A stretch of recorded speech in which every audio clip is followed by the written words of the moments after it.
Bonjour à tous et bienvenue dans cette nouvelle édition en direct du Sénat, votre programme qui revient tous les jeudis sur les temps forts de l'actualité de la Chambre haute du Parlement. Voici les titres cette semaine. À la une, il y a toujours cette impasse autour du budget. Sébastien Lecornu qui est bien réfléchi, avoir recours au 49.3 ou passer le budget par ordonnance. Dans ce contexte, la question se pose du niveau de taxation des plus fortunés. Nous recevions ce matin Éric Lombard, l'ancien ministre de l'économie, nous l'écouterons. Également à la une cette semaine, la lutte contre le narcotrafic avec l'audition au Sénat du ministre de l'Intérieur, Laurent Nunez, également de la première procureure du nouveau parquet anticriminalité organisée. Troisième titre cette semaine, la colère du monde agricole à 5 semaines du début du salon de l'agriculture. Les syndicats de la profession étaient auditionnés ce matin par la commission d'enquête sur les marges des industriels et de la grande distribution. Nous les écouterons. Et enfin, nous écouterons le chercheur Clément Terme sur la situation en Iran, alors que les manifestations contre le pouvoir en place font l'objet d'une répression sanglante.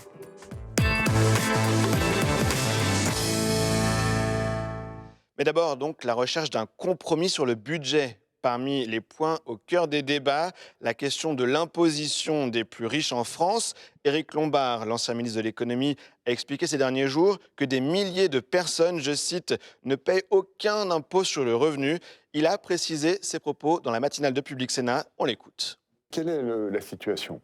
Nous savons que de plus en plus se sont développées pour un certain nombre de personnes ayant des revenus importants et des patrimoines importants, des techniques légales, mais qui permettent de baisser fortement la base fiscale. Et c'est documenté. D'ailleurs, il y a des moyens sur lesquels nous travaillons pour corriger cela. Moi, j'ai très confiance dans les réactions qui ont suivi cette déclaration, parce que vous avez vu que le président de la commission des finances du Sénat, Claude Raynal, son homologue de l'Assemblée nationale, Éric Coquerel, ont demandé à Bercy les chiffres. Quels sont les chiffres qui sont importants pour prendre une décision et mesurer l'ampleur du phénomène? Les équipes de Bercy sont tout à fait capables, d'abord avec ce qui est publié par les journaux, et puis aussi par des informations ouvertes, de regarder le patrimoine de nos concitoyens les plus fortunés. Ils ont par définition les revenus déclarés. S'il y a un écart trop important entre les revenus déclarés et le patrimoine tel que nous le connaissons, ça veut bien dire qu'il y a suroptimisation, c'est le langage que nous utilisons, et cela doit être corrigé. Et j'accueille en salle des conférences Roger Carucci, bonjour. Bonjour. Sénateur LR des Hauts-de-Seine, ancien ministre des Relations avec le Parlement. On va le voir, ça a son importance dans mes prochaines questions. Mais d'abord, que penser de ces propos de l'ex-ministre de l'économie, Éric Lombard, ce matin sur Public Sénat?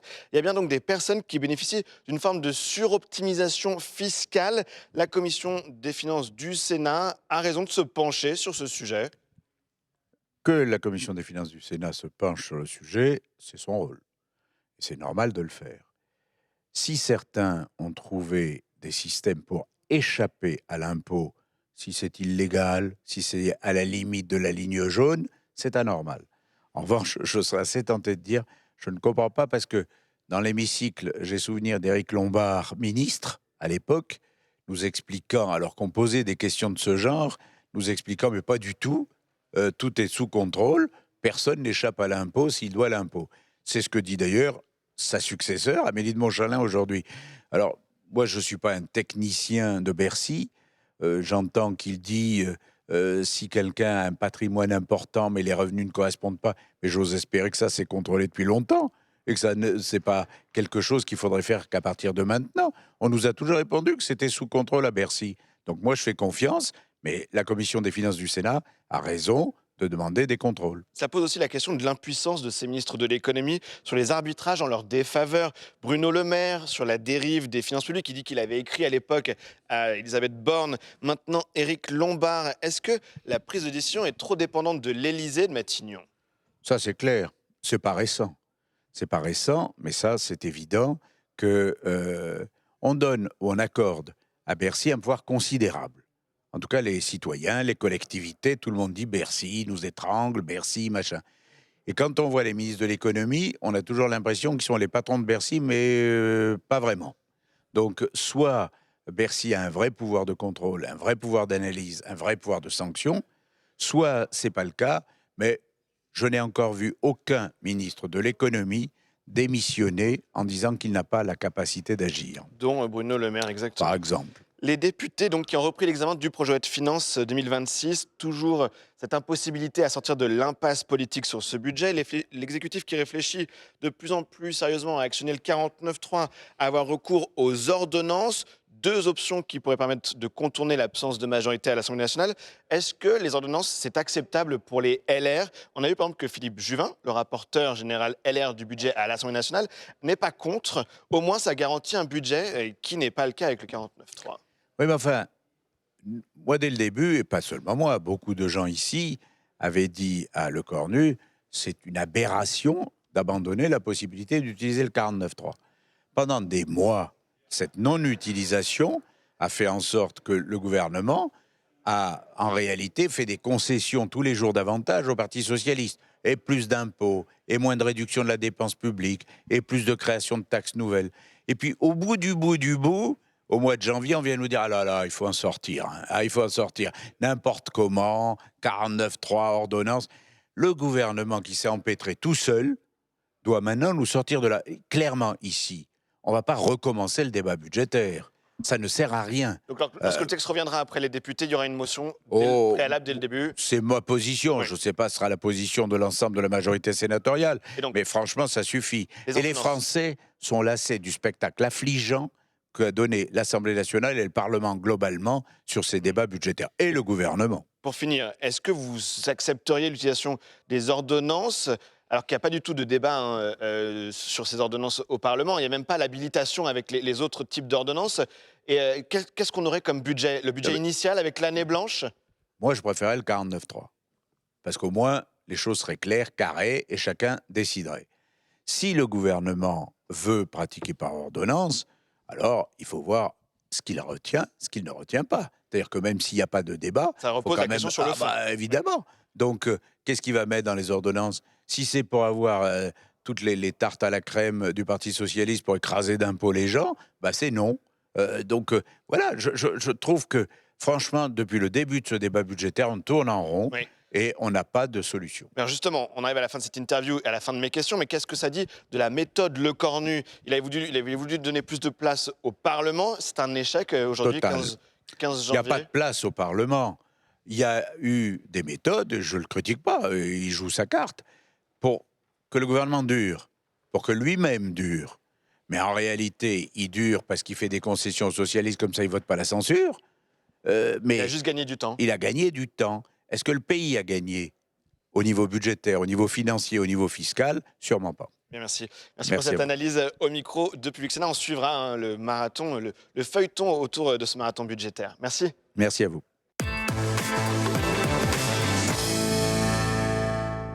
Allez, on en vient au deuxième thème dans cette émission et la lutte contre les trafics de drogue. Depuis le 5 janvier dernier, un nouveau parquet spécialisé est en place. Le ministre de l'Intérieur a fait un premier bilan de son action dans la lutte contre le narcotrafic devant la commission des lois qui recevait également mercredi Vanessa Perret, la première procureure du PNACO, ce nouveau parquet spécialisé. Voyez les moments forts de ces auditions. Ils ont été préparés pour Public Sénat par Mathilde Noutarelli et Gauthier Dufossé. Je vais vous faire un état un peu précis de la mise en œuvre des décrets d'application. Alors donc, tous ne nous concernent pas. Enfin, de mise en œuvre de l'application de la loi, d'abord, pour dire les choses qui ont été faites. Puis ensuite, des décrets qui restent à prendre quand il en fallait, puisque nous avons eu, j'ai le plaisir, l'honneur d'assister au débat sur l'article 50-1 de la Constitution sur le narcotrafic. On a bien précisé, et à l'Assemblée et au Sénat, il y a quand même beaucoup de mesures de la loi qui sont d'application immédiate. Il ne faut pas l'oublier. On avait l'impression dans ce débat que finalement, la loi narcotrafic, on ne l'appliquait pas. Bon, elle a été adoptée il y a 6 mois. Et j'ai redit, et je le redis d'ailleurs, Madame la Présidente, et j'assume de le dire, c'est pas l'alpha et l'oméga de la lutte contre le trafic des stupes. C'est bien, c'est une couche supplémentaire. Couche supplémentaire qui nous est apportée, qui est extrêmement utile. On a des mesures qui vont être très utiles, notamment la création du PNACO, le chef de fila de la DNPJ, les mesures qu'ont les préfets dont je vais parler. Mais j'avais l'impression, quand j'avais été entendu par le Sénat sur le 50-1, que la lumière s'était allumée dans mon bureau au mois de septembre 2024. Ou non, ça fait, moi je peux en témoigner, ça fait 10-15 ans qu'on travaille sur les stupes. Sous le quinquennat de M. Hollande, on a fait plein de choses. Sous les 2 quinquennats du président, on a continué et on continue. Donc voilà, je fais ce propos liminaire à dessein parce que ça me paraît important. Mais on a effectivement, dans la loi narcotrafic, des mesures qui sont extrêmement importantes et qui sont très utiles à nos services de renseignement, de police judiciaire et d'investigation. Alors, et tout ça grâce au Sénat. Tout ça grâce au Sénat et au rapport sur le narcotrafic de M. Blanc et de M. Dulin. Voilà.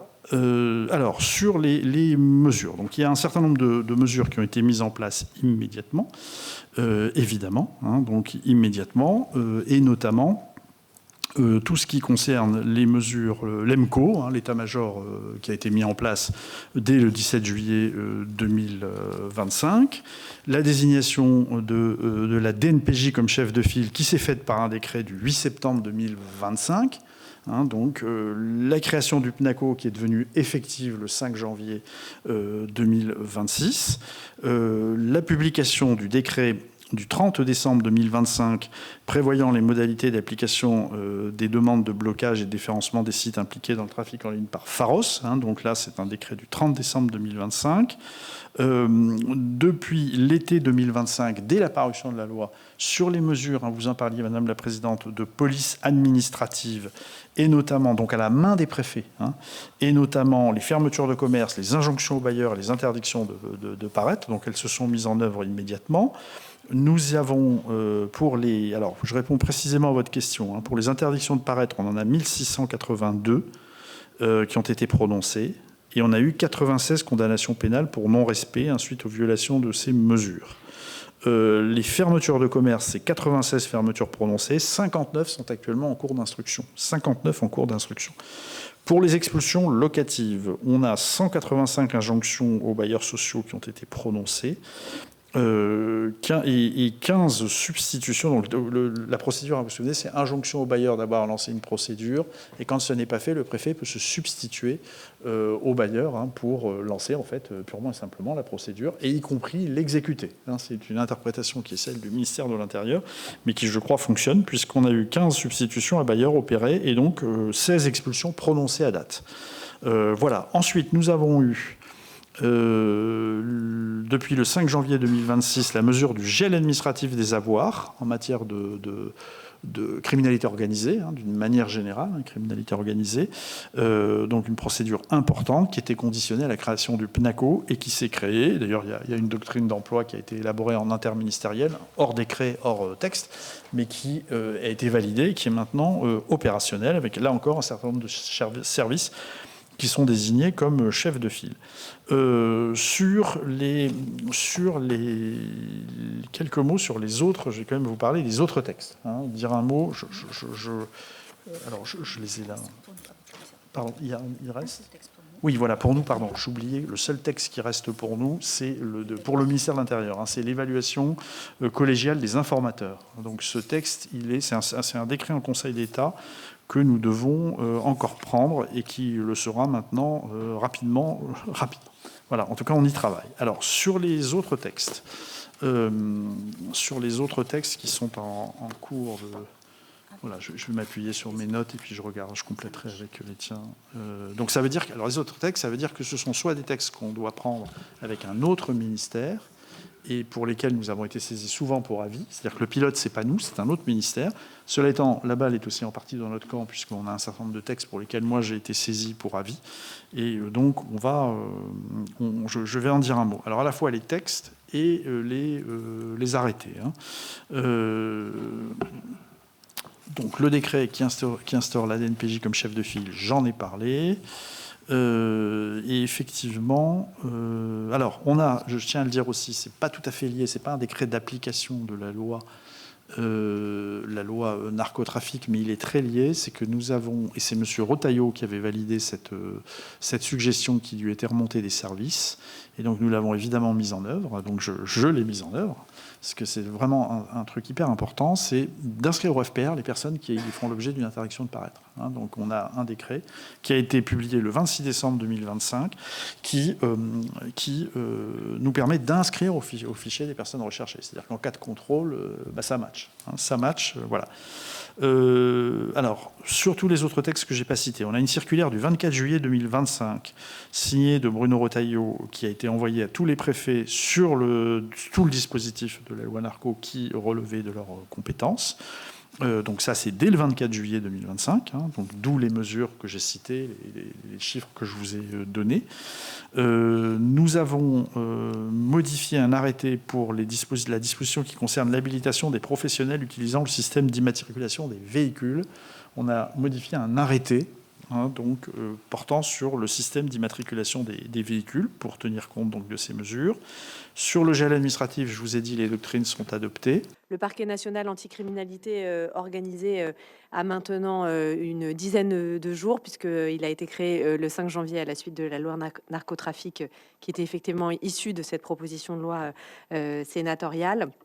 Nous nous sommes donc installés dans les locaux du tribunal judiciaire de Paris à compter du 5 janvier. Et je vais vous présenter donc peut-être la genèse un peu de ce parquet. Vous avez pu évoquer, Madame la Présidente, la mission d'abord de préfiguration qui a eu lieu après le vote de la loi. Mission de préfiguration qui a été pilotée par la chancellerie avec différents magistrats, avec des services aussi d'enquête qui ont pu y participer. Et ensuite, une mission d'installation dont le garde des Sceaux a souhaité que je sois à la tête, qui a fait la suite de la mission de préfiguration, puisque la mission de préfiguration a eu lieu à partir du vote de la loi jusqu'au mois d'août. Et ensuite, à compter du mois de septembre jusqu'à la création du PNACO, j'ai eu en charge cette mission d'installation qui était beaucoup plus pragmatique, puisqu'elle portait non seulement sur les recommandations de la mission de préfiguration, mais également sur des aspects beaucoup plus logistiques, les locaux du PNACO, le nombre de magistrats, les recrutements, le nombre d'assistants spécialisés et les dossiers surtout que nous allions reprendre à la suite de la proposition de loi de la juridiction de lutte contre la criminalité organisée qui était précédemment donc à Paris et qui disparaissait à compter du 5 janvier à 0h01. Donc il fallait absolument qu'on statue sur le sort de ces dossiers.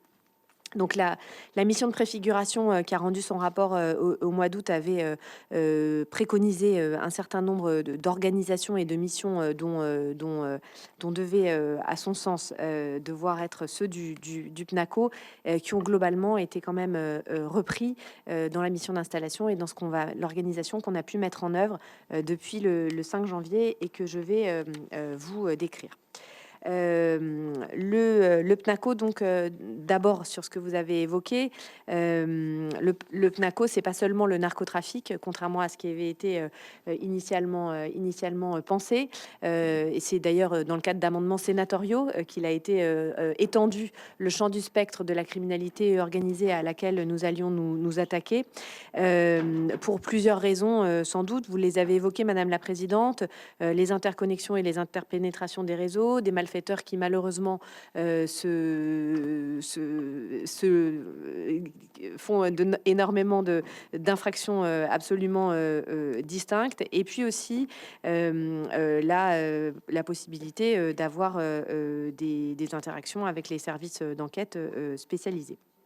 Sur le PNACO est en charge non seulement du trafic de stupéfiants, mais tout ce qui est la criminalité organisée de très grande complexité, c'est-à-dire aussi les filières d'immigration clandestine, c'est-à-dire le proxénétisme, c'est-à-dire la traite des êtres humains, et bien sûr tout le volet financier dont on reparlera parce que ça fait aussi l'objet de ma politique pénale.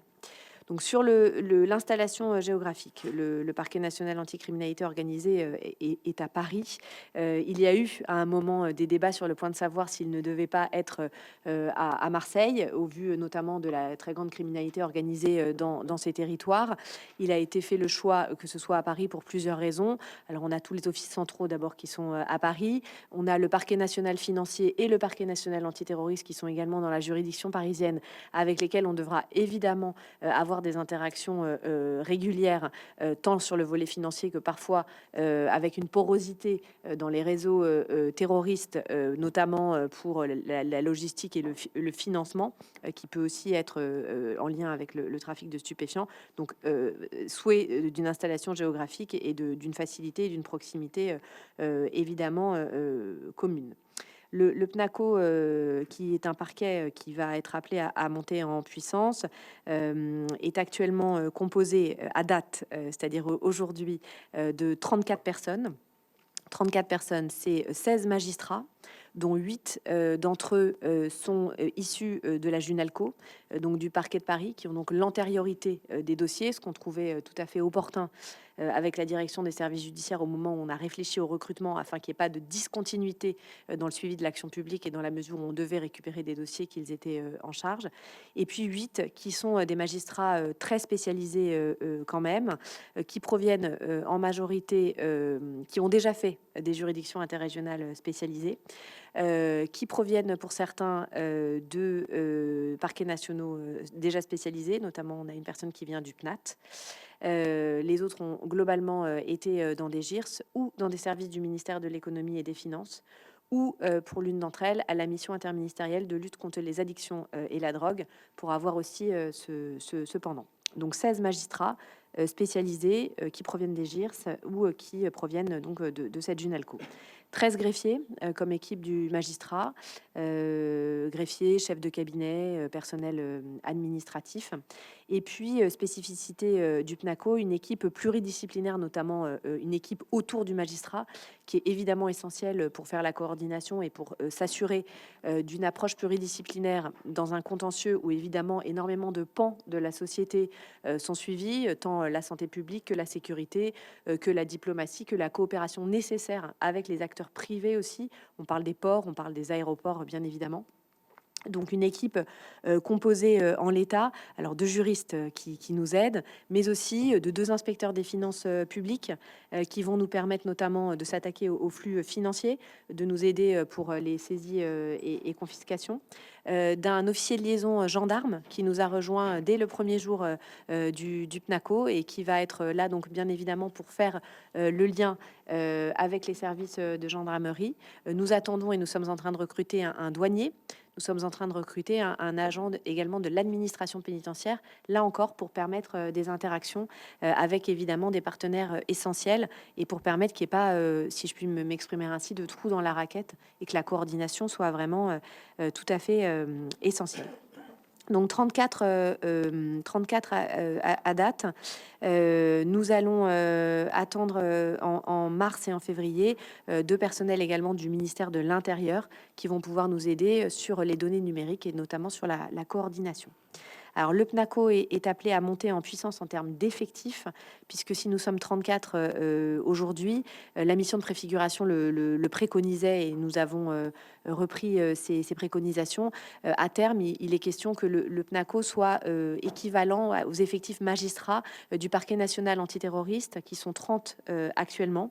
Et donc l'idée, c'est d'une montée en puissance progressive avec nos 16 magistrats donc à date, 10 magistrats supplémentaires en septembre 2026 et encore une montée en puissance en septembre 2027, ce qui nous permettra de compléter l'effectif et d'avoir bien évidemment après l'équipe autour du magistrat qui suit de ce côté-là. Donc voici l'organisation du PNACO. Peut-être pour vous préciser, et je pense que ça correspond aussi à vos attentes, un souhait de ma part d'organiser le PNACO en essayant de faire à chaque fois dans les dossiers une approche à la fois criminalité organisée, on va dire classique, et criminalité financière. L'idée, c'est de s'attaquer aussi aux flux financiers. C'était aussi des préconisations de votre commission d'enquête. Et donc, pour chaque dossier que nous allons récupérer, je vais vous indiquer ensuite quels sont-ils, il y aura un double regard d'un magistrat spécialisé en criminalité organisée et d'un magistrat spécialisé en criminalité organisée financière pour permettre à chaque fois de faire à la fois la saisie du produit, les interpellations, les démantèlements de réseau, mais aussi de traquer les flux financiers pour permettre cette double approche et effectivement d'éviter de réinjecter dans l'économie française, mais pas seulement, de l'argent qui provient de ces différents trafics. Donc un binôme de magistrats. Sur le contenu des dossiers que le PNACO va suivre, nous avons à date 172 dossiers. On en a récupéré 170 de la Junalco. On a récupéré donc tous les dossiers de criminalité organisée classiques qui étaient de la Junalco, c'est-à-dire globalement les trafics de stupéfiants, certains vols à main armée, une nouvelle tendance de la criminalité organisée qui est notamment, vous savez, les enlèvements et les séquestrations et les violences concernant des personnes qui sont détentrices ou de crypto actifs. Donc on a également récupéré ces dossiers, mais aussi des filières d'immigration clandestine, du proxénétisme, de la traite des êtres humains, qui étaient considérés évidemment dans des réseaux extrêmement organisés, transnationaux, qui commettent des atteintes fondamentales à la société. Et puis, on a récupéré environ 70 dossiers financiers, qui sont donc principalement des dossiers de blanchiment, qui sont des blanchiments des infractions que le PNACO a à connaître, c'est-à-dire de trafic de stupéfiants, mais aussi parfois des escroqueries très organisées, transnationales, qui nous permettent de remonter les trafics. 170 dossiers. Juste pour vous rappeler sur les moyens, la GIRS de Paris a gardé 500 dossiers environ. Nous en avons 70, donc environ 11 à 14 dossiers par magistrat, alors qu'ils sont des dossiers très importants, bien évidemment, mais ce qui est un ratio qui est quand même plutôt favorable par rapport au ratio 1 des juridictions interrégionales spécialisées et également de manière générale en France. On regardait les chiffres notamment du Conseil de l'Europe avec parfois 2000 dossiers annuels par magistrat du parquet. Donc on est quand même là sur un traitement pour le moment. Alors on va se saisir d'autres dossiers, mais qui nous permet de justement développer cette approche que je viens de vous décrire et permettre d'avoir une vision plus importante sur des dossiers. Des dossiers qui sont en partie en enquête préliminaire et en partie déjà ouverts chez des juges d'instruction, eux aussi spécialisés, soit criminalité organisée, soit financière, avec le souhait aussi du tribunal de Paris d'adopter cette double approche que je vous décris, qui est à la fois parfois de mettre des magistrats spécialisés, à la fois financiers et criminalité organisée, lorsqu'il est nécessaire, afin bien évidemment de permettre d'avoir un spectre tout à fait large à démanteler. Pour vous indiquer peut-être la coordination, qui est une autre de vos sujets de préoccupation avec les différentes juridictions interrégionales spécialisées. C'était une mission qui était très attendue du parquet national anticriminalité et organisée, notamment par les GIRS, dont vous avez pu procéder aux auditions, que le parquet national soit à la fois, bien sûr, un parquet qui traite les dossiers de très grande complexité, mais aussi qui soit un parquet qui soit une force de frappe, un animateur, un parquet qui à la fois prend les dossiers, qui évoque les dossiers, mais qui aussi qui donne de l'analyse, qui donne de la doctrine, qui donne une politique pénale afin que ce soit coordonné sur les territoires.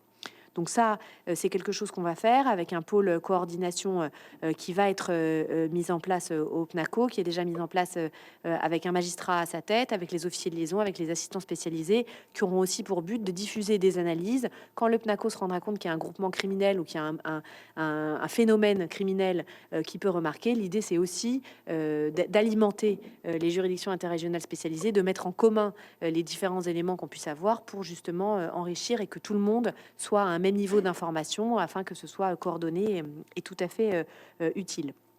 Alors, on va être aussi aidé dans notre travail de coordination, tant avec les juridictions interrégionales spécialisées qu'avec les parquets locaux, par des éléments que vous avez pu voter dans le cadre de la loi narcotrafic.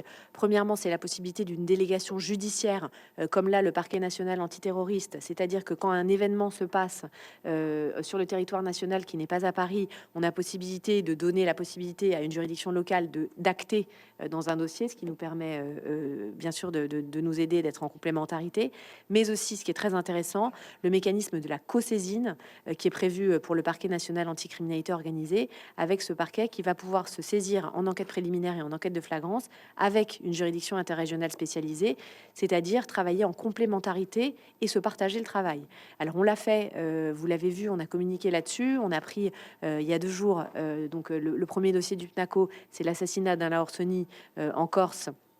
Lors des funérailles de sa mère. On s'est co-saisi de manière très pratique avec le parquet de Marseille tout de suite, ce qui va nous permettre de se partager le travail et d'avoir à la fois un acteur qui s'occupe bien sûr de tout ce qui est local, de sa connaissance des réseaux locaux, mais aussi nous, la force de frappe nationale, qui va permettre de donner des moyens de s'aider. Dans les trafics de stupes, c'est une évidence que ça va être très utile.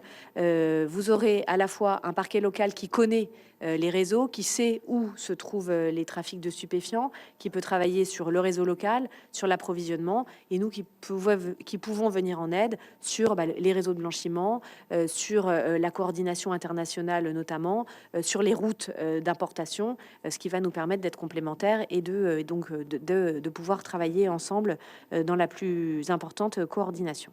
Voilà pour ces auditions qui se tenaient cette semaine au Sénat. Pour en parler, j'accueille ici Guy Benaroche. Bonjour. Bonjour. Sénateur écologiste des Bouches-du-Rhône. Vous receviez donc cette semaine notamment Laurent Nunez.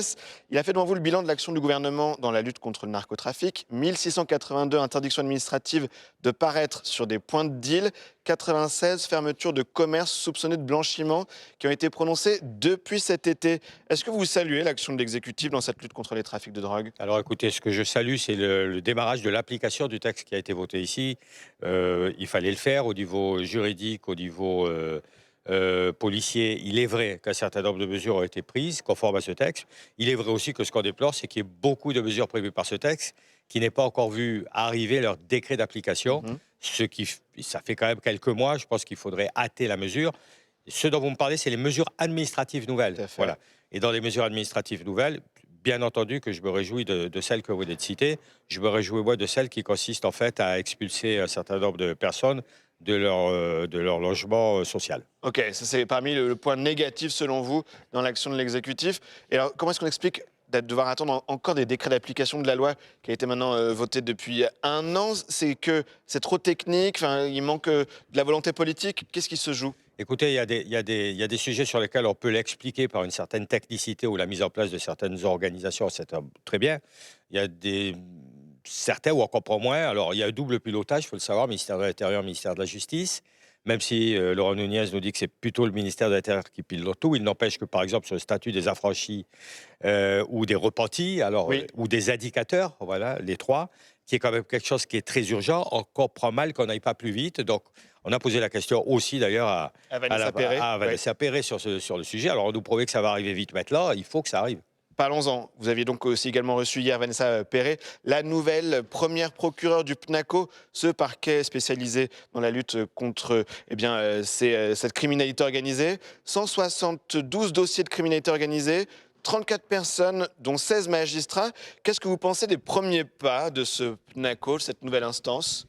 Alors, elle est en place depuis 5 jours, officiellement, donc c'est compliqué. Mais la façon dont les choses ont été appréhendées, y compris dans la préfiguration de la mise en place du PNACO par Vanessa Perret, dont elle était également en charge, fait qu'effectivement, je pense qu'aujourd'hui, le PNACO va être excessivement utile et qu'il va être opérationnel très, très rapidement. Je m'en réjouis réellement parce qu'on en avait besoin. Il travaille, la coordination avec les GIRS et avec les tribunaux judiciaires régionaux était indispensable. Apparemment, il y a un effort, il y a une structuration, un mécanisme qui a été créé à ce niveau-là. Ça me paraît être une bonne chose, c'était indispensable. Ça permettra d'éviter le peu de résultats, on va dire, pas l'absence qu'avaient les juges d'Alco auparavant. Donc je pense que tout a été mis en place, y compris au niveau du nombre de magistrats. Il y aura de plus en plus d'affaires. Ça doit augmenter d'ici 2027. Ça doit monter parce que forcément, il y aura plus que le nombre d'affaires actuelles. Devant la commission, Vanessa Perret qui a insisté sur la nécessité de porter un double regard, je cite, sur chaque dossier avec un magistrat spécialisé dans la criminalité et un autre amené à traiter le volet financier, souvent laissé de côté par les enquêteurs faute de moyens. C'est bien l'idée de s'en prendre à la tête de l'hydre, de la pieuvre dont on parlait dans le rapport narcotrafic. Je n'arrête pas de le dire, et pas que moi, la commission l'avait dit d'enquête aussi du Sénat. Il faut bien entendu viser le haut du spectre. C'est l'organisation qu'il faut désorganiser et abattre. C'est ni les consommateurs ni les petits dealers qui nous permettront de le faire.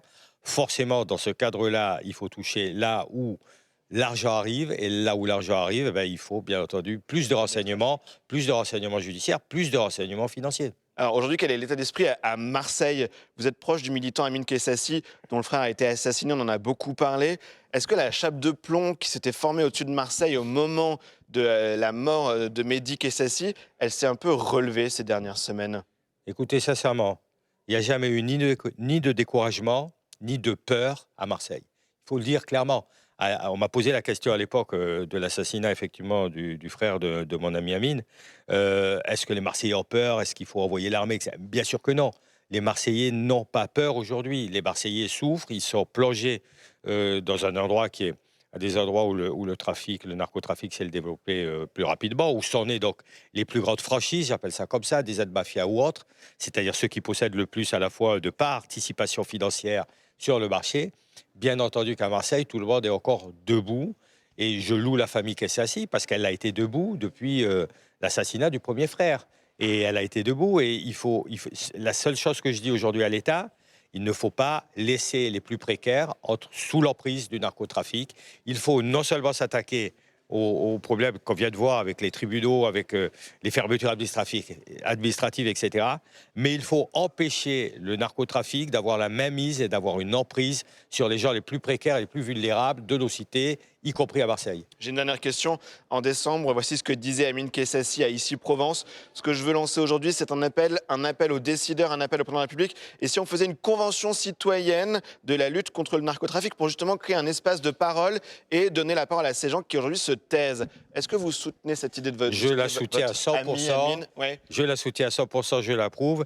Et je l'aiderai s'il le faut pour la mise en place par le président de la République cette convention de cette convention. Absolument. Aussi parce qu'il y a des milieux qui se taisent trop, le milieu artistique, sportif. Vous les appelez à sortir du silence aussi sur ce sujet? Écoutez, moi, j'appelle personne à sortir du silence parce que, en fait, chacun peut avoir une raison, y compris les personnalités effectivement exposées populaires qui pourraient avoir, eux, effectivement, un peu plus peur de ce qui pourrait se passer.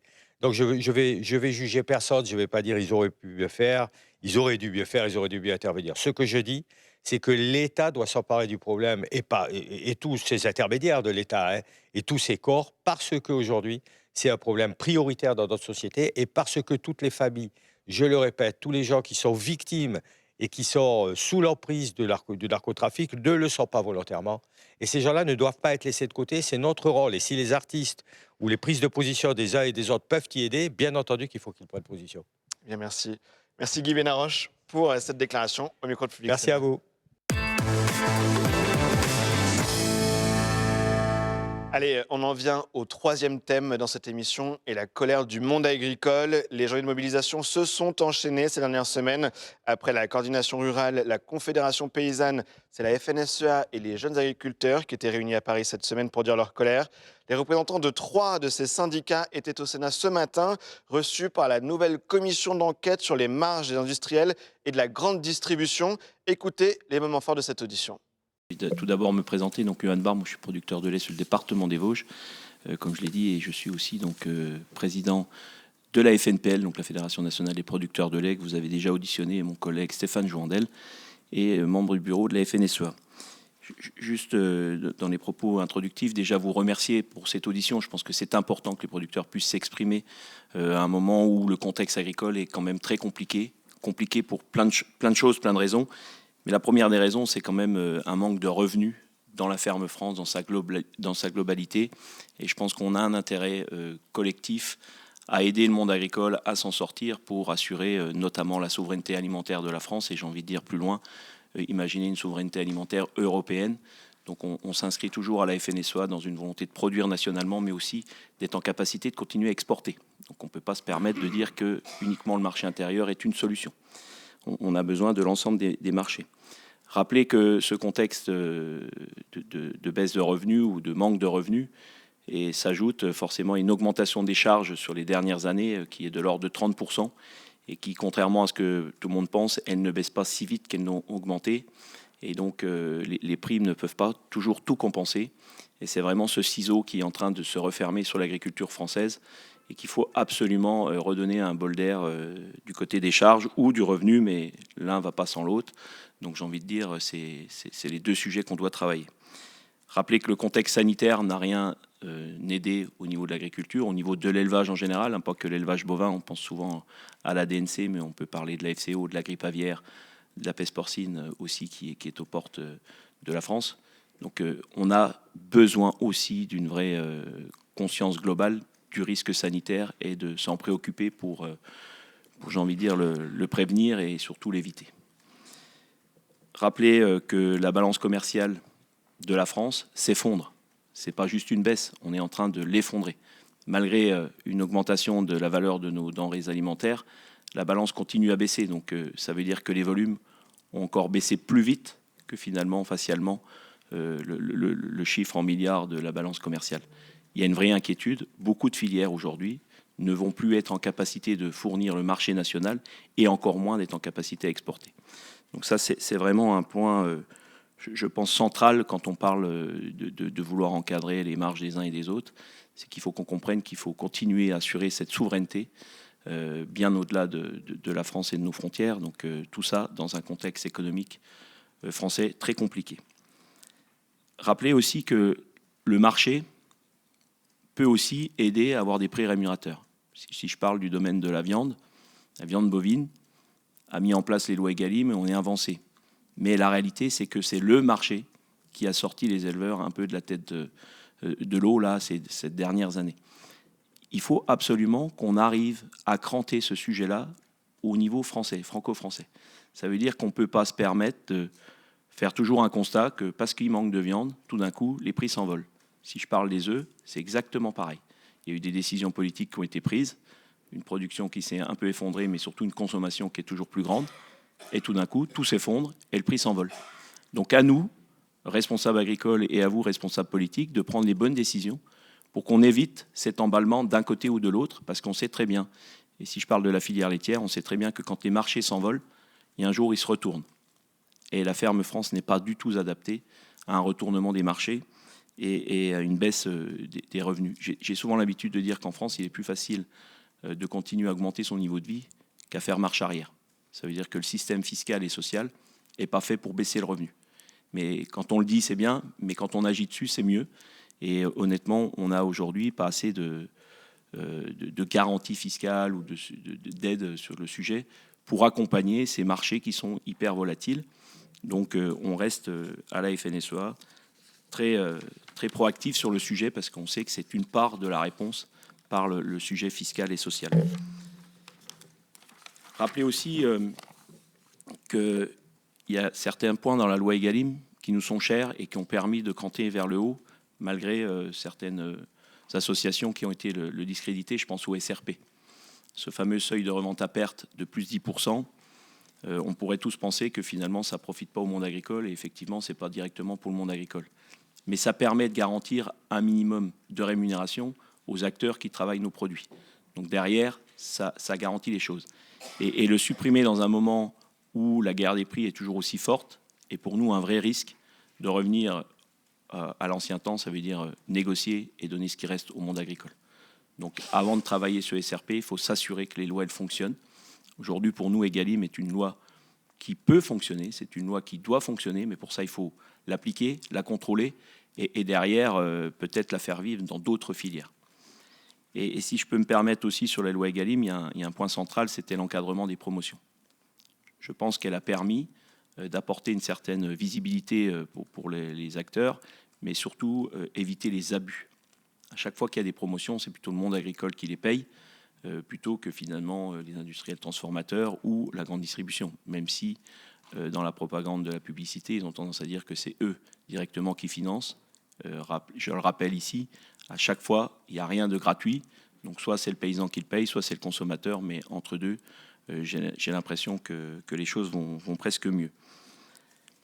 Rappelez aussi que dans les lois Egalim, ce qu'on a besoin, c'est des indicateurs qui permettent d'aiguiller le marché, mais aussi en même temps d'être pris en compte par tout le monde. Et on parle souvent de coûts de production, de prix d'équilibre. À la FNSEA, on s'interdit, au moment où on se parle, de parler de prix minimum.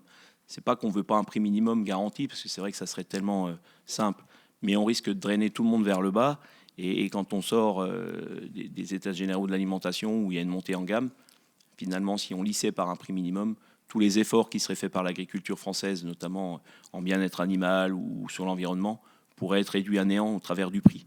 Donc le prix minimum est vraiment une alerte pour nous, et on préfère parler de tunnel de prix, où effectivement, là, on pourrait imaginer travailler ensemble dans les filières pour trouver une bonne rémunération en fonction du niveau d'engagement, notamment environnemental et autres, de la part du monde agricole.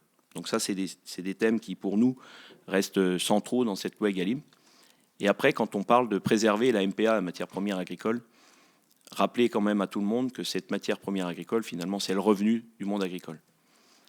Et si la MPA est peut-être pas attaquée directement dans les box, j'ai l'impression aujourd'hui qu'on est en train de détourner ça pour attaquer ce qu'on appelle la MPI, matière première industrielle.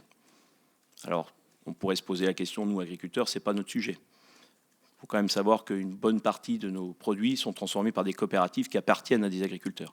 Donc la MPI est aussi un sujet agricole, un sujet des agriculteurs. Mais cette MPI, on ne peut pas la mettre sur la place publique, et j'entends supprimer des options dans la loi Egalim, ça peut être une solution, mais mettre tout sur la place publique de la MPI des uns et des autres, ça pourrait aussi casser la dynamique, et surtout casser la dynamique de certaines entreprises qui investissent durablement. Donc ça, c'est des points quand même que je voulais porter ce matin. Rappelez aussi que sur cette loi Egalim, on a un sujet qui est devant nous, on l'a porté, et le président Macron l'a aussi porté, c'est d'imaginer quand même une loi Egalim qui va vers l'Union européenne. On a trop de centrales européennes qui aujourd'hui essayent de contourner ces lois Egalim.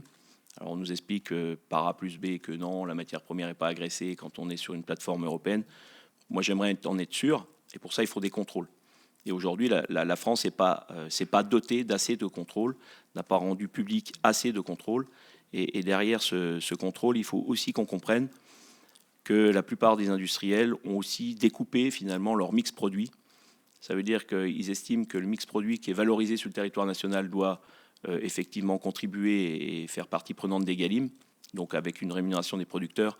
Par contre, tout ce qui part à l'export doit être le marché, rien que le marché. Quand vous faites le choix sur une exploitation de la segmentation positive, quand vous êtes engagé dans une démarche environnementale, vous n'engagez pas une partie de votre production, mais toute la production. Donc ça, il faut aussi qu'on arrive dans l'évolution d'Egalim à le prendre en compte, et nous ne pouvons plus tolérer d'être la variable d'ajustement sur les marchés. Et je parle par exemple de la production laitière, où finalement, on utilise ce qu'on appelle une valorisation beurre-poudre pour les excédents laitiers. Donc ça veut dire ce que les industriels n'arrivent pas à valoriser ni sur le marché national ni à l'export, on dit on va le valoriser en beurre et en poudre. Donc quand le beurre était cher, on nous a expliqué qu'on ne pouvait pas aller le chercher parce qu'on était pris dans les lois Egalim. Et maintenant qu'il n'est pas cher, comme par hasard, il faudrait tout de suite qu'il intervienne dans le prix. Donc ça reste des choses très compliquées. Tout ça pour vous dire aussi qu'on a besoin aussi de remettre un rôle central aux organisations de producteurs. Ces organisations de producteurs, qu'elles soient du côté de l'élevage, du côté du végétal, doivent être mieux encadrées et surtout mieux accompagnées pour aller négocier le prix rémunérateur, le prix juste pour les agriculteurs. Et au moment où on se parle, finalement, nos organisations de producteurs sont plutôt laissées pour compte. Elles ont quand même énormément de mal à trouver l'accompagnement nécessaire. Et souvent, si je parle pour le lait, mais on l'a imaginé dans la viande, on devrait avoir des négociateurs nationaux pour nous aider, nous, filière, quelle que soit la filière, pour nous aider, nous. Notre métier, c'est de produire, c'est pas de négocier directement notre prix. Et je pense que dans les coopératives, c'est pareil. On a fait confiance en s'associant dans une coopérative, forcément au conseil d'administration, mais aussi aux équipes dirigeantes, pour aller négocier pour le compte des agriculteurs. Donc dans les organisations de producteurs, il faut qu'on y arrive aussi, à les remettre sur le devant de la scène sur le sujet. Rappelez aussi quand même que la DGCCRF a un rôle central dans le contrôle, mais aussi dans l'accompagnement, et peut-être dans le renforcement de l'OFPM, cet observatoire de la formation des prix et des marges, est pour nous un vrai outil, et qui aujourd'hui n'est pas du tout utilisé. Et surtout, il n'est pas rendu obligatoire à chacun d'y répondre. Je peux parler de la filière laitière qui a refusé à ce stade, le maillon de la transformation a refusé à ce stade de répondre à l'OFPM. Je trouve ça juste inadmissible, parce que je pense qu'ils n'ont pas forcément des choses à cacher, mais rien que de ne pas répondre, on pense tout de suite qu'ils ont des choses à cacher. Donc il faut absolument qu'on revoie ça. Et après, dans les lois Egalim, on parle souvent de la grande distribution, c'est 40% des volumes. Mais il y a tout ce qui est RHF, tout ce qui est cette restauration hors domicile, qui aujourd'hui est compliqué parce que finalement, c'est souvent alors soit des collectivités ou soit des chaînes de restaurants qui sont assez peu scrupuleux d'utiliser des produits made in France. Et il y a énormément d'importations sur le sujet. Donc, si on veut un Egalim qui fonctionne, au-delà de l'état d'esprit d'Egalim, comme l'avait imaginé Emmanuel Macron, je pense qu'il faut aussi aller plus loin par des actes des uns et des autres, notamment des acteurs politiques dans les territoires, quand c'est les collectivités territoriales qui négocient. Elles savent les obligations qu'elles ont de produits locaux, de produits régionaux, de produits bio. Mais j'ai envie de dire, normalement, elles n'auraient pas besoin de connaître. Elles devraient être à 100% approvisionnement origine France. Alors peut-être que c'est un coût, mais on ne peut pas demander au consommateur tous les matins, quand il fait ses courses, de mettre quelques centimes supplémentaires pour aider le monde agricole. Et quand vous êtes dans votre collectivité, toujours essayer d'avoir le repas le moins cher possible. Alors toujours parce que le consommateur veut le repas le moins cher possible. Mais de toujours faire croire que l'alimentation n'est pas chère, ça ne peut pas fonctionner. Et donc à chaque fois qu'on aura des repas qui seront pris en dehors du domicile pas chers, donneront l'impression que l'alimentation ne vaut rien. Donc il faut absolument remettre la valeur nécessaire dans l'esprit des consommateurs de l'alimentation saine et française. Voilà ce que je pouvais vous dire en propos introductifs. Merci beaucoup, monsieur. À vous, monsieur Bouanchot. Bien, merci. Bonjour à toutes et tous. Donc Jordi Bouanchot, agriculteur en plein cœur du bocage vendéen, en production viande bovine, système laisseur-engraisseur, volaille. En production viande bovine, volaille et céréales en agriculture de conservation des sols. Donc responsable des sujets commerciaux pour les jeunes agriculteurs. Donc déjà, en effet, merci pour cette audition sur un sujet qui nous est à cœur, nous, les jeunes agriculteurs, qui est la juste rémunération des agriculteurs. Et je tenais à rappeler, en complément de ce qu'a déjà dit beaucoup de choses mon ami Johan Barbe, mais que les agriculteurs sont des chefs d'entreprise, mais aussi des consommateurs. Donc ils sont des chefs d'entreprise, donc ils ont besoin de gagner leur vie, à la fois pour faire perdurer leur entreprise, mais aussi pour avoir un train de vie comme n'importe quel consommateur et citoyen français. Aujourd'hui, on est face aussi à un enjeu crucial qui nous rassemble tous, je pense, les agriculteurs, c'est la juste rémunération et d'aller chercher du revenu pour nos agriculteurs, principalement aussi pour renouveler les générations. On n'ira pas chercher de nouveaux agriculteurs si on n'a pas une rémunération digne de ce nom qui leur permet de vivre de leur métier. Même si c'est un métier passion, aujourd'hui, on a besoin de se retirer un salaire digne de ce nom. Un salaire digne de ce nom aussi parce que, on le voit, les agriculteurs sont de plus en plus challengés sur différents enjeux sociétaux auxquels on est prêt à répondre présent. Néanmoins, il sera important de rémunérer l'ensemble de ces nouveaux enjeux sociétaux, qu'ils soient environnementaux, etc., à leur juste valeur. On a souvent tendance à le dire, qui dit plus vert dit plus cher, mais à chaque fois que l'on impose des règles à l'agriculture, forcément, c'est des charges qui vont en face. Je pense qu'on est aussi rendu à la fin de l'ancien monde, c'est-à-dire le monde du jeu du chat et à la souris, lorsque les distributeurs disent que c'est de la faute des industriels et les industriels disent que c'est de la faute des distributeurs, que la valeur est mangée par l'un ou par l'autre et qu'il n'y a plus d'argent pour les agriculteurs. Nous, ce que l'on a toujours défendu et ce pourquoi aussi on a défendu corps et âme la loi Egalim, c'est la construction du prix en marche avant.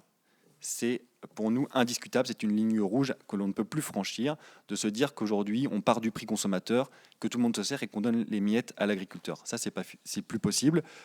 C'est pourquoi on demande une construction du prix en marche avant qui prend en compte les coûts de production des agriculteurs, qu'ils soient totalement intégrés dans la réflexion du prix payé producteur, mais pas que. Nous n'avons pas honte de le dire chez Jeunes Agriculteurs, qu'on doit aussi aller chercher plus, parce qu'un entrepreneur, si il veut continuer d'entreprendre, justement, d'innover, de renouveler son outil de production, d'attirer la jeunesse agricole, il faut pouvoir aller chercher même plus que le fameux SMIC qui est souvent mis en évidence. À travers cette loi Egalim, nous, ce que l'on demande aussi, c'est de la transparence. La transparence parce qu'on est bien conscient qu'aujourd'hui, tout le monde doit gagner sa vie. Les agriculteurs, les transformateurs, les distributeurs. C'est important parce que lorsqu'on maintient des outils de transformation et de distribution sur un territoire, ça permet aussi de maîtriser le coût aux consommateurs. Et je pense qu'on a aussi un devoir, et le premier rôle d'un agriculteur, c'est de produire des denrées alimentaires pour ses citoyens. Donc forcément, on est attaché à pouvoir maîtriser la chaîne de la valeur pour rester compétitif aussi pour nos citoyens français, mais pas que, aussi pour produire des denrées alimentaires à travers le monde. On connaît les enjeux de souveraineté alimentaire. Rappelez aussi que pour nous, il est important de ne pas mettre les agriculteurs en concurrence les uns les autres. C'est pourquoi on défend, nous aussi, la contractualisation. Cette contractualisation, elle est importante pour nous. Elle permet de se donner une vraie vision sur du long terme, incorporant les coûts de production, comme je l'ai dit. Et puis, ça permettra aussi à la nouvelle génération de pouvoir aborder sereinement l'enjeu de la transmission, d'aller rembourser son capital, rembourser ses prêts bancaires et justement pour aller chercher des investisseurs pour financer cet enjeu de renouvellement de génération. Nous, on est convaincus que la contractualisation à minima pour sécuriser nos outils de production est une bonne chose. Je terminerai également en disant que tous ces enjeux d'avenir, ils sont urgents. La loi Egalim, elle est dans les tuyaux depuis maintenant quasiment 3 ans. Nous, jeunes agriculteurs, on a rédigé un document de position et on a toujours répondu présent à l'ensemble des sollicitations pour la faire améliorer. En tout cas, pour nous, elle n'est pas à mettre dans un tiroir. Elle devrait toujours être sur le devant de la scène. C'est du bon sens. Nous, ce que l'on demande, c'est peut-être un peu plus de contrôle.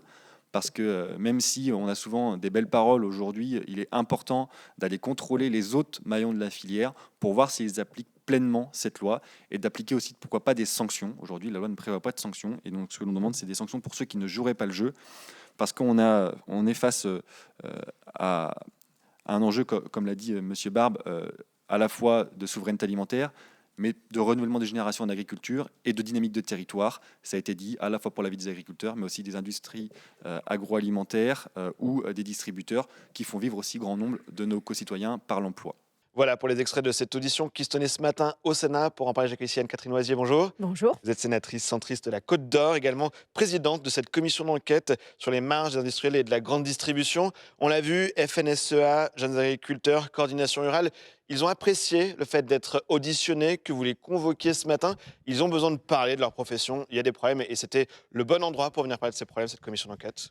Bien sûr, aujourd'hui, nous sommes au cœur de l'actualité, c'est-à-dire la bonne, la juste rémunération de nos producteurs sur l'ensemble de nos territoires. Et on voit que ça nourrit beaucoup d'angoisse, d'inquiétude, pas seulement au niveau du Mercosur, mais aussi dans leur quotidien de production. Oui, donc on entend la FNSEA qui a dit « Toujours croire que l'alimentation n'est pas chère, cela ne peut pas fonctionner ». C'est au cœur effectivement de cette question des revenus. Il y a une prise de conscience à avoir de la part du consommateur. On y revient toujours. On ne paye pas assez cher nos denrées agricoles. Bien sûr, et surtout que ces dernières années, eh bien, nous avons mis des contraintes supplémentaires avec des objectifs de préservation notamment de l'environnement. Et un de nos intervenants soulignait qu'il y avait pratiquement une augmentation de 30% de leurs charges et que tous les efforts qui ont pu être faits, notamment dans le cadre d'Egalim, mais finalement n'ont même pas réussi à compenser ces coûts supplémentaires générés par des contraintes ou des engagements en termes de production plus respectueuses de l'environnement. Alors globalement, qu'est-ce que vous retenez de ces auditions de ce matin? La question des marges, à qui profite la création de la valeur? C'est au cœur de votre commission d'enquête, vous le disiez. Est-ce que vous avez appris des choses nouvelles ce matin? Oui, beaucoup. Et notamment, je dirais que les pistes prises en compte dans Egalim, finalement, sont plutôt les bonnes, notamment autour de la notion de créer un tunnel de prix pour préserver en fait la rémunération de l'agriculteur et intégrer notamment pas seulement les coûts de production de la matière première agricole, mais aussi tous les coûts annexes. On a vécu des périodes d'inflation, de l'énergie, de l'emballage, de la main-d'œuvre, et tout ça, finalement, aujourd'hui, les agriculteurs n'arrivent pas à le répercuter dans leur prix de vente. Donc, travailler sur cette notion de tunnel de prix qui permettrait aux agriculteurs d'être pas seulement rémunérés pour la matière première agricole, mais aussi pour toutes les dépenses et les coûts annexes qui ont beaucoup augmenté ces derniers mois, eh bien, c'est un sujet majeur. Mais alors finalement, dans le débat actuel, on entend assez peu parler de la question des revenus des agriculteurs. Le gouvernement qui a annoncé mardi une loi d'urgence agricole portant sur plusieurs priorités, je les cite, eau, prédation, donc la lutte contre les attaques de loups, et moyens de production. Mais est-ce que donc il ne faut pas mettre davantage la question de ce que vous disiez, Egalim, le bon respect du bon prix pour les denrées agricoles, au cœur de ce projet de loi d'urgence agricole?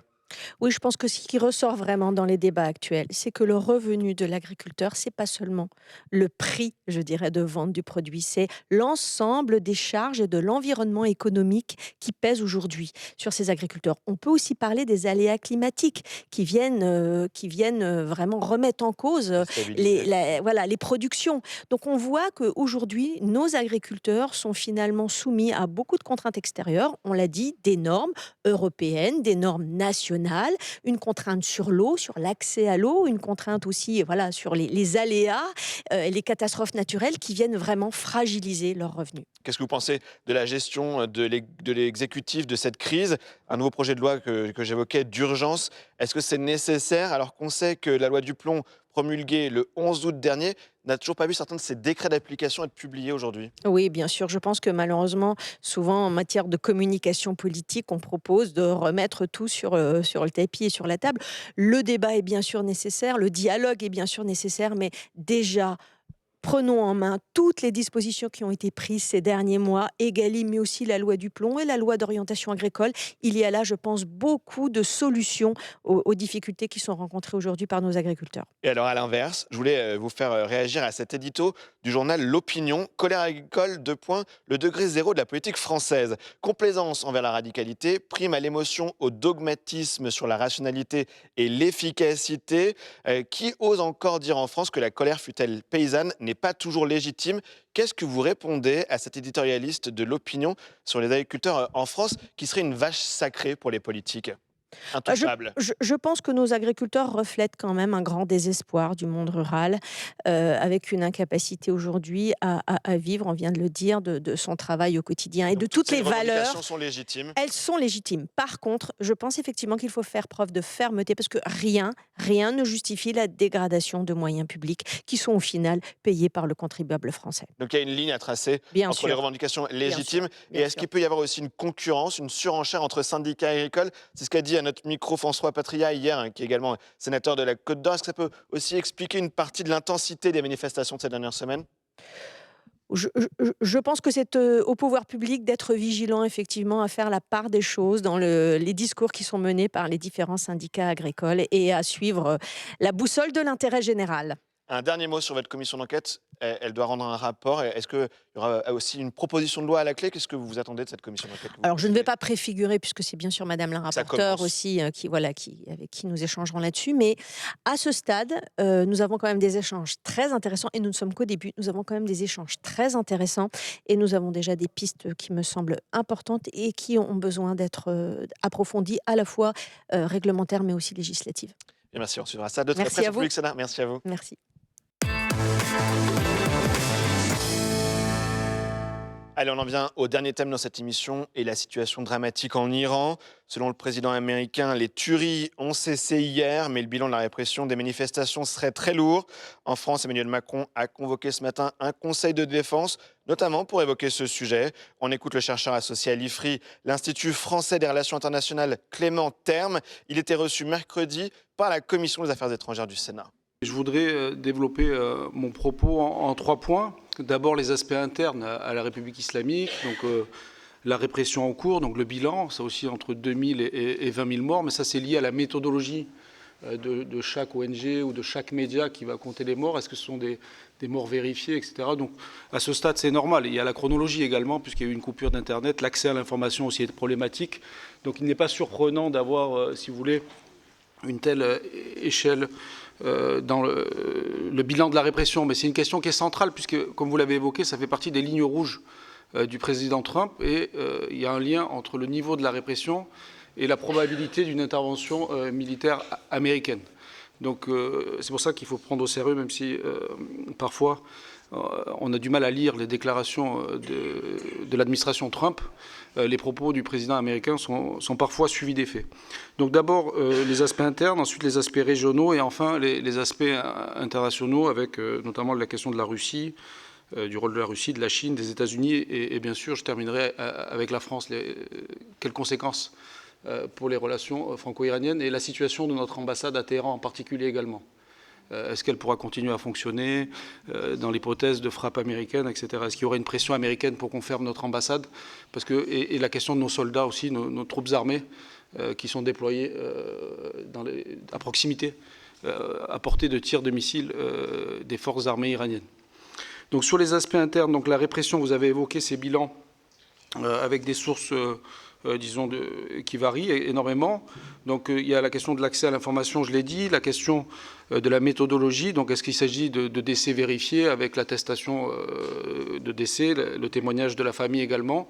Donc il faut du temps, c'est normal, c'est un processus pour documenter, si vous voulez, les violations des droits humains en cours. Ce qu'on sait, c'est les modèles d'action, ce qu'on appelle les patterns en anglais, c'est-à-dire les modalités d'action de la République islamique et de son appareil de sécurité. Donc c'est un régime qui est accusé de crimes contre l'humanité par la mission d'établissement des faits de l'ONU depuis mars 2024, avec une responsabilité particulière pour le guide suprême, qui est le commandant en chef des armées et le principal responsable de l'appareil de sécurité. Donc il y a, si vous voulez, dans le passé, des répressions qui ont eu lieu, des mouvements précédents. Donc on peut remonter à 2009, le mouvement vert, ensuite 2017-2018, les premiers mouvements qui demandent un changement systémique en République islamique. Et ensuite, 2019, les révoltes contre le prix de l'essence, où là aussi, il y avait la grande coupure nationale d'Internet, donc l'aspect répression numérique qui est très important. Hein. Donc vous avez auditionné de nombreux chercheurs sur les questions de l'Internet souverain. Donc la République islamique d'Iran est un laboratoire pour le contrôle d'Internet, la surveillance digitale et la coopération avec des États comme la Russie et la Chine, qui aide la République islamique avec toutes les questions liées à Starlink, par exemple, ou comment on peut contourner cette coupure nationale Internet shutdown. Donc en 2019, il y avait eu, selon Reuters, 1500 morts pendant le Internet shutdown. Et donc là, les chiffres que vous entendez, compte tenu de la durée de la répression et l'ampleur de la répression, qui est beaucoup plus grande qu'en 2019, la répression est d'une ampleur aussi plus importante. Donc les chiffres semblent plusieurs milliers de morts, c'est un minimum. Donc il y a cet aspect-là. Il y a ensuite les conséquences de cette répression qui est à la fois la violence d'État et le contrôle numérique. Pour ce qui est de la capacité de l'État à contrôler la circulation de l'information, donc c'est très important pour la République islamique qui est dans une forme de guerre informationnelle. Et donc l'objectif, c'est vraiment d'imposer un narratif qui montre que les mouvements internes, les mouvements de protestation internes sont en fait, du point de vue de la République islamique, un combat géopolitique face à Israël aux États-Unis. Donc ils essayent d'inscrire ces mouvements populaires dans la continuité de la guerre de 12 jours du mois de juin 2025 et d'accuser en fait leur propre population d'être des agents entre guillemets terroristes. Donc il y a une criminalisation du mouvement qui est en cours. Donc ça sert à la fois à la guerre informationnelle pour contrer le discours, le narratif, si vous voulez, que nous avons ici dans les médias sur le mouvement pour la liberté, le mouvement pour les droits civiques, un mouvement pour un changement politique substantiel, et en fait décrédibiliser les supporters, les partisans du changement, les manifestants en Iran. Donc ça, c'est un aspect. L'autre aspect, c'est de mobiliser l'appareil de sécurité. C'est-à-dire qu'on est face à une force idéologique, donc on n'est pas dans le cadre d'une police ou d'une armée traditionnelle. Il y a un endoctrinement. Donc c'est très important. Donc ceux qui répriment en Iran le font au nom de l'idéologie de la République islamique et au nom du guide suprême. Et donc pour renforcer la cohésion interne, il y a toujours une surenchère sécuritaire et idéologique dans un premier temps face au mouvement populaire spontané. Donc, et donc il y a aussi des manifestations officielles qui sont organisées pour contrer les mobilisations populaires, pour ressouder, si vous voulez, les clientèles et ceux qui font partie du système de sécurité. Et on leur dit, en fait, vous combattez des terroristes, vous ne combattez pas des compatriotes. Donc c'est très important pour le régime de distinguer ceux qui sont à l'intérieur et ceux qui sont à l'extérieur. Néanmoins, ça pose la question, cette répression massive, de l'avenir du régime. Pourquoi ? Parce que plus le régime réprime, plus les problèmes économiques s'accroissent, plus la monnaie nationale, le rial, s'effondre face au dollar, plus la situation économique devient désespérée, et plus les gens perdent du pouvoir d'achat en Iran. Donc c'est comme une prophétie autoréalisatrice, si vous voulez. Plus le régime réprime, plus il survit, mais plus les conditions économiques locales se détériorent parce que les acteurs privés ne peuvent pas se projeter dans l'avenir, la stabilité politique n'est plus garantie. Et donc l'argument principal, si vous voulez, de la République islamique jusqu'au mois de juin 2025 était de dire Certes, le pays s'est appauvri depuis 1979. Certes, il n'y a pas de liberté de manière, si vous voulez, importante au niveau civil, au niveau personnel. Donc le droit de se vêtir, le droit de chanter, le droit de faire la fête, le droit de sortir dans la rue, de jouer de la musique, etc. Mais il n'y a pas la guerre. Et depuis le mois de juin, c'est vrai que la stratégie de la République islamique depuis 1979 a conduit le pays à la guerre. Donc ils ont perdu un argument pour, si vous voulez, se faire accepter par leur propre population depuis le mois de juin. Et donc il n'y a pas eu vraiment de ralliement nationaliste en Iran après la guerre de 12 jours, tout simplement parce que la grille de lecture qui est retenue par la majorité de la population en Iran et que la guerre est la conséquence des choix idéologiques qui ont été faits par la République islamique depuis 1979. Ils n'inscrivent pas, si vous voulez, cette guerre, comme on le fait souvent ici dans les études moyen-orientales, dans le contexte du 7 octobre et des attaques du Hamas, si vous voulez. Donc il y a deux grilles de lecture sur cette guerre-là. Il y a la grille de lecture qui part de 1979 et du choix de la République islamique de désigner Israël et les États-Unis comme un ennemi, et la grille de lecture qui présente cette guerre comme la conséquence des actions israéliennes depuis le 7 octobre. Et selon la grille de lecture que vous choisissez, vous prenez un point de vue. Donc la population en Iran ne crédite pas le régime, ne soutient pas cette politique, si vous voulez, de la République islamique, parce qu'elle considère que l'aventurisme militaire au niveau régional du système politique conduit à l'appauvrissement du pays. Ils font un lien entre les deux, et ça s'explique également, évidemment, par les sanctions économiques, qui sont un facteur décisif et déterminant dans cette dégradation-là. Mais on est quand même dans cette situation où l'avenir du régime est quand même compromis, parce qu'il n'a pas de réponse à apporter cette fois aux manifestants qui veulent que le pays, que l'État se focalise sur le bien-être de la population, sur le développement économique du pays. Et pour ce faire, il faudrait un rapprochement avec les États-Unis.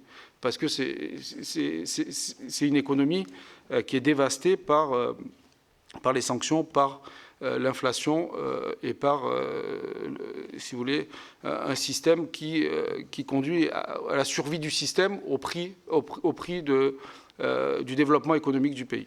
Donc est-ce qu'on s'approche du point de bascule? À chaque mouvement, on s'en approche. Pourquoi cette fois-ci? Parce qu'il y a cette question des revendications. Le mouvement Femmes, Vie, Liberté, par exemple, la réponse de l'État a été de laisser élire un président, entre guillemets, modéré en 2024, Pezeshkian, et de relâcher l'application sur la loi sur le voile obligatoire. Donc, sans changer, si vous voulez, l'idéologie du système, mais dans la mise en œuvre, il y a eu plus de pragmatisme.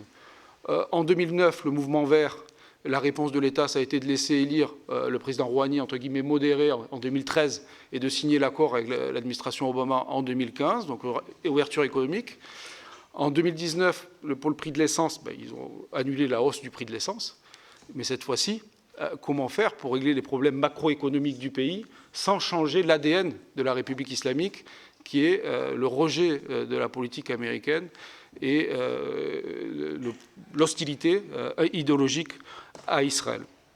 Donc ça, c'est pour la situation interne, parce qu'il n'y a pas de réponse possible à long terme pour régler les questions économiques. Et la majorité de la population en Iran pense que seul un changement systémique pourrait permettre, si vous voulez, le règlement de leurs problèmes quotidiens et de la situation économique du pays.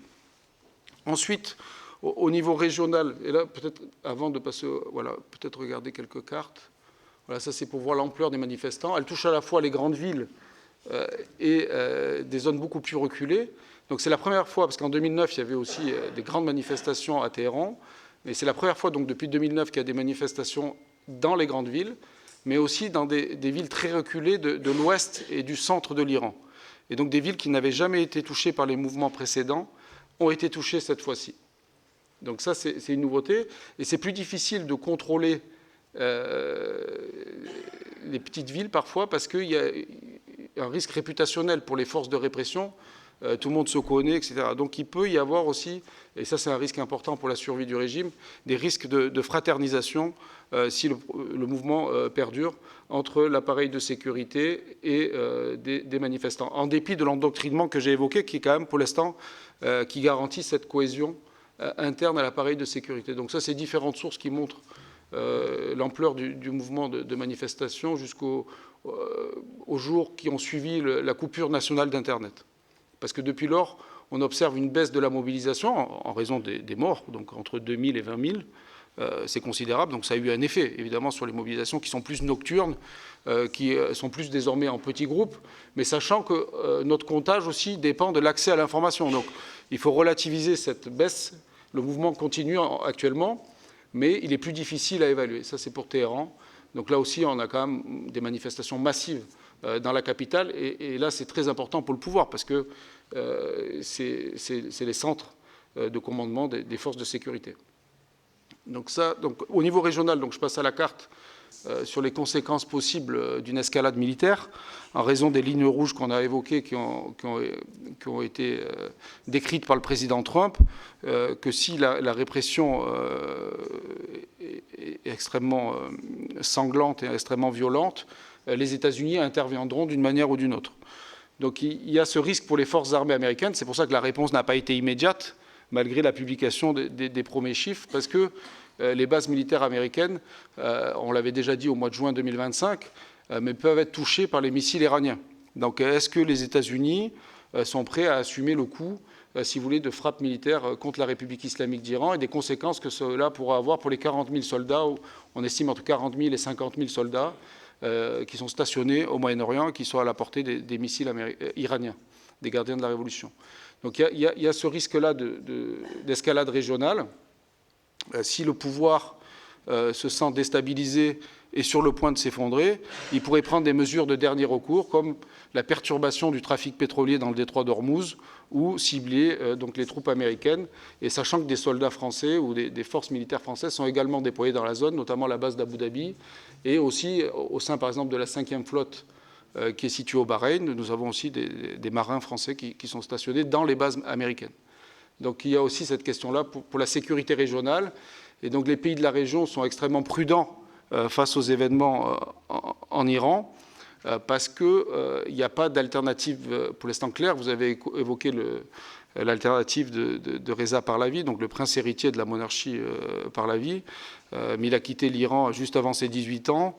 Il a certes une mémoire, une nostalgie, si vous voulez, au sein de la population iranienne qui est assez importante, parce qu'il y a 3 points qui retiennent l'attention des jeunes générations. Donc 60% n'ont pas connu le régime précédent.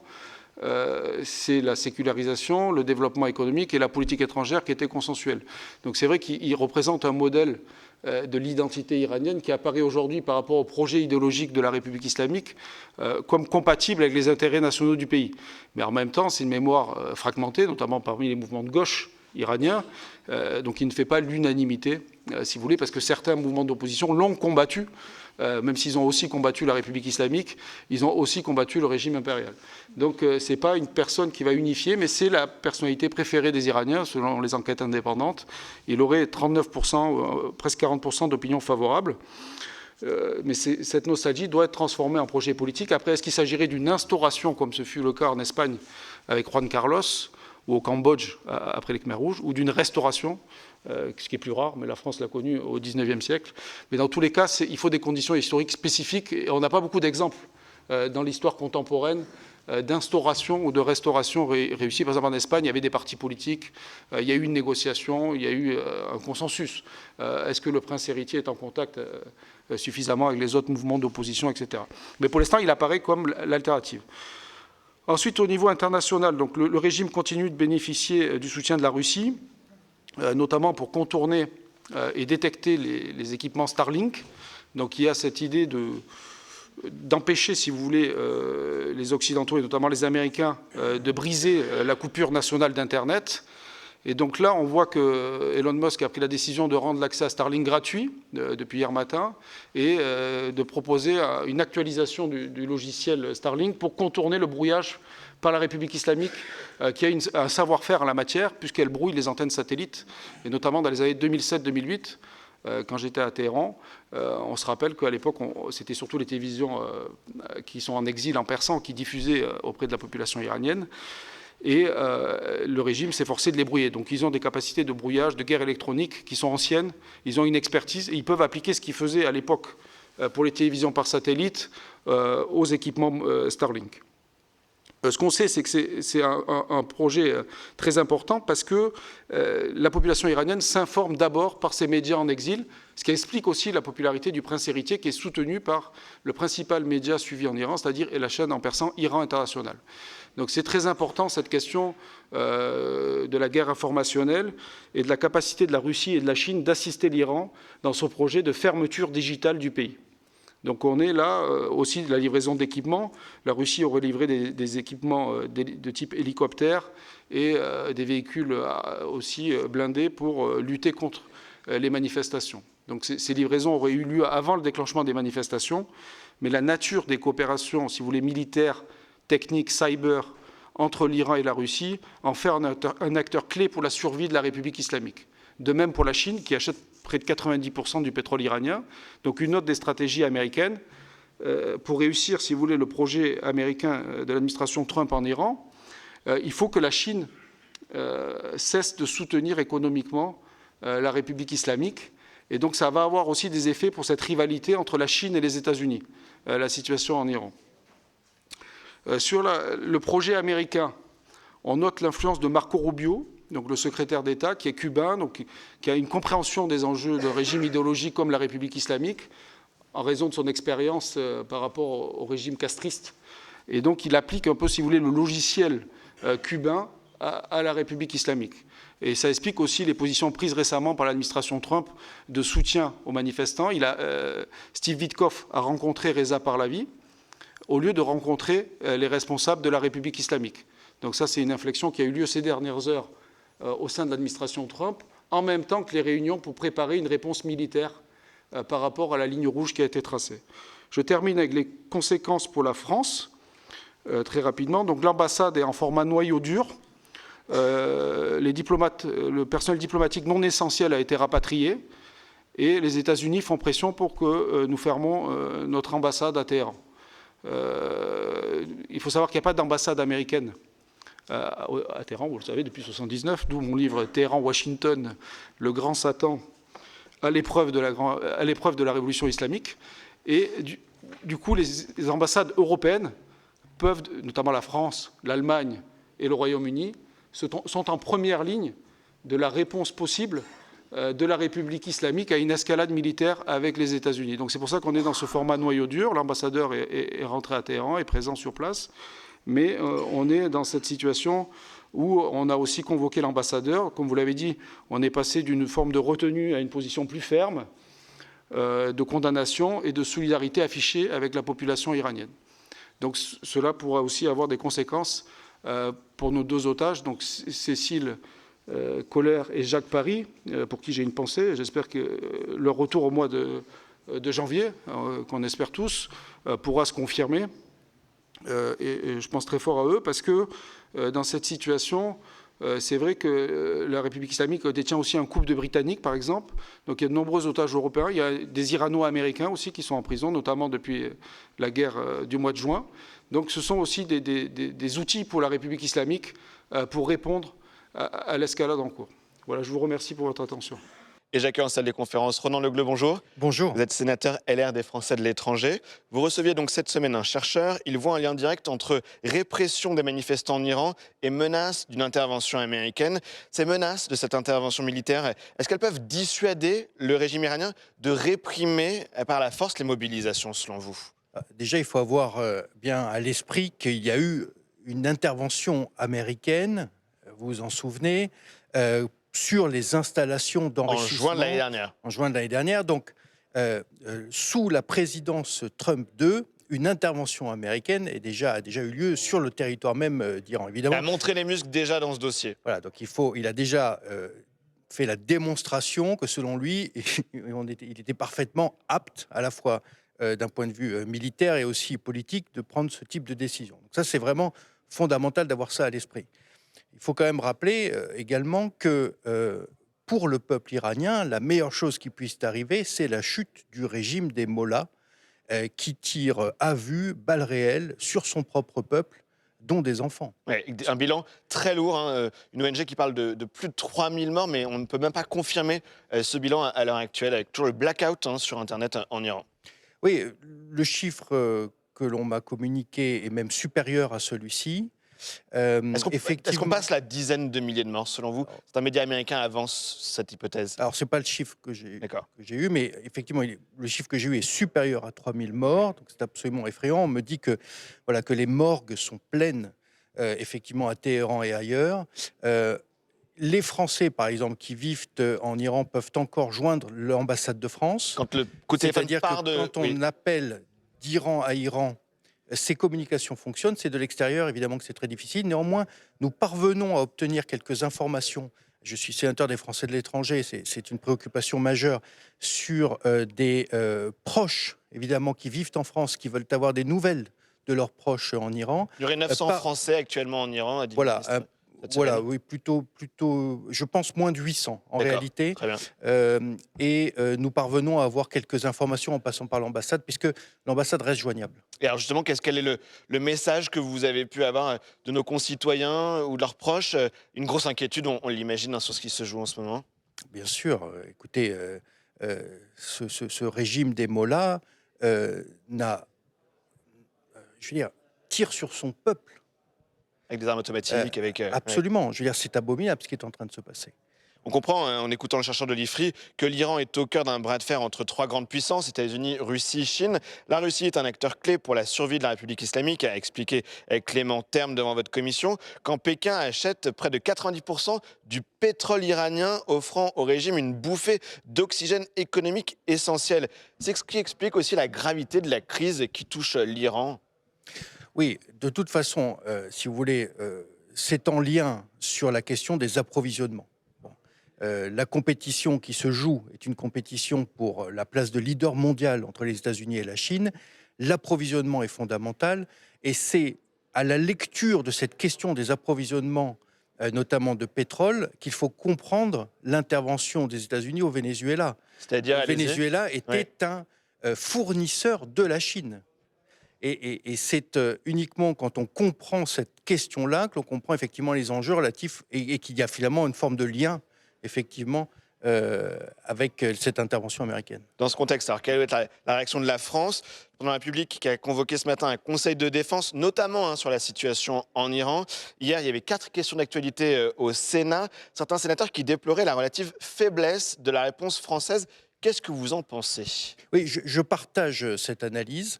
Je pense que les Européens n'ont pas encore compris dans quel monde nous avions basculé. Nous sommes les proies dociles d'un monde de prédateurs et nous n'avons pas encore réalisé qu'aujourd'hui, c'était la réaffirmation des États-puissances et que l'Europe, campée sur de vieilles positions, n'a pas encore remis à jour son logiciel. Oui, et ça m'amène à ma dernière question sur un autre thème d'actualité, la situation au Groenland. Emmanuel Macron qui a confirmé dans la nuit que la France participerait à la demande du Danemark, je cite, à des exercices conjoints au Groenland, l'opération Endurance Arctique, aux côtés de l'Allemagne, pays nordique. Comment est-ce qu'on comprend ce déploiement de forces armées? C'est une bonne chose, c'est l'Europe qui essaie de revenir un peu dans ce que vous disiez, le jeu international? Oui, j'approuve cette décision. Effectivement, nous sommes liés, rappelons-le, avec le Danemark par l'article 42.7 du traité de l'Union européenne, c'est-à-dire que les pays de l'Union européenne se doivent assistance mutuelle. Nous sommes donc parfaitement dans ce cadre-là. Et j'ajoute qu'il y a évidemment l'enjeu de l'OTAN, qui est en fait la vraie question majeure sur cette... Voilà, et ce sera au cœur d'un débat article 50-1 lundi soir. Qu'est-ce que vous en attendez? C'est à 21h30 au Sénat. C'est de comprendre quelle doit être la stratégie de la France dans ce monde multipolaire qui bouge, avec un allié américain qui n'est plus tant un allié que ça maintenant dans l'OTAN. Il faut montrer les muscles. Il faut se réarmer, réinvestir massivement sur les enjeux de diplomatie, d'une diplomatie musclée, et sortir de ce monde de bisounours et comprendre que nous sommes revenus au temps des prédateurs. Merci Ronan Le Gleut. On suivra donc un lundi. Merci. Le débat 50-1 au Sénat. Merci. Merci.